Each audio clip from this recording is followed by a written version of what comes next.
Hi there, everybody. My name is DeFranco Stravia, and we are here at the Dinero compound inside my greenhouse to talk about hydroponics, but more so vertical farming. So, hydroponics is a form of agriculture that replaces soil with mineral nutrient solution. Here we have a simple hydroponic solution. This specific model utilizes a technique called vertical farming.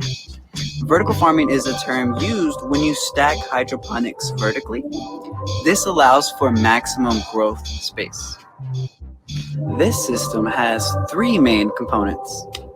We start off with the water reservoir. Here lays our pump and water solution. Every 15 minutes, the water solution is cycled through our system.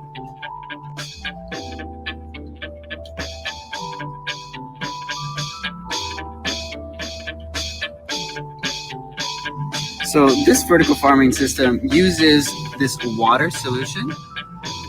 If we zoom in, we can see that, what is this number right here?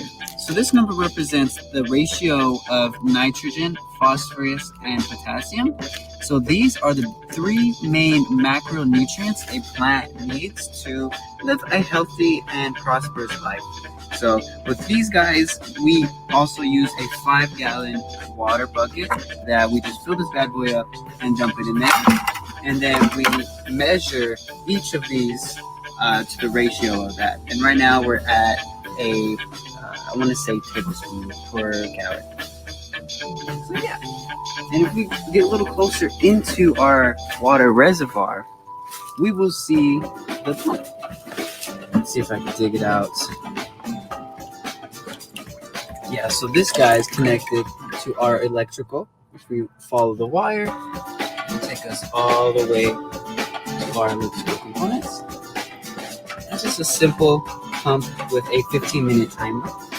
Water is then pumped all the way up, following this all the way to the bottom. And once it gets to this area right here, it's a simple process of gravity.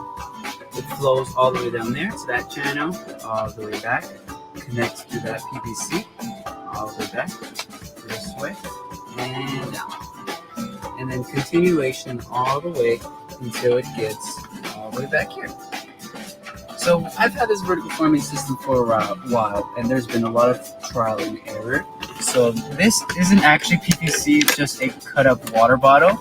I couldn't find a PVC pipe that would fit this one.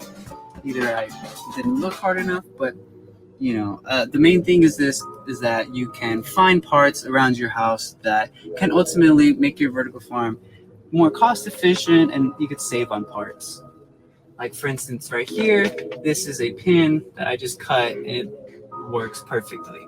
Fits right there. Just glue it right there. Perfect.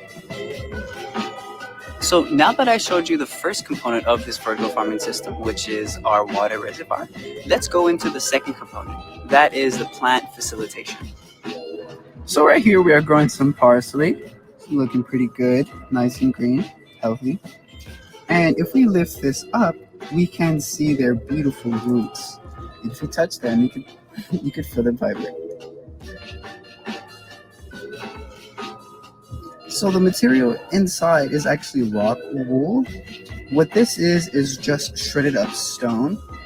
This is used for most aquaponics. Some hydroponics use pebbles, and in case you could potentially pull out and then retransplant. But for these rock wools, we have a hard time taking out the roots because the roots are pretty much ingrained.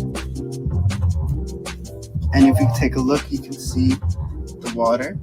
There is some mineral buildup, but that either comes from the rock wool, the environmental factors. So this right here is our timer. This came with the pump as well as the vertical farming system off of Amazon. Very, very good price. It's affordable and easy for anybody to use, but I will say that there's a lot of trial and error, as you can see from that all the way to that, and just even the results of our plants. But nonetheless, if we all do it, we all learn together, then we'll do so much more to do. So, why is hydroponics important? Well, hydroponics allows us to ensure that we are growing nutrient-dense food. Vertical farming allows us to grow a lot of plants in a small amount of space. This allows those who live in an apartment, desert, or even those with small yards. So, the last component of hydroponics is very simple, but very, very time consuming. It's maintenance. So, the vertical farming system with water, there sometimes is algae buildup, and there could be any environmental factors like dust, wind, or even just the cold. If it freezes, we have to adjust for the temperature. You may have to get a heater you put in your water. It's like a fish tank heater. But yeah, so if you are interested in getting into vertical farming, there is a pH reader, and if you help identify good pH for your plants, then you will receive a bountiful growth. And mention again, hydroponics and vertical farming, they want to stay away from the use of pesticides. So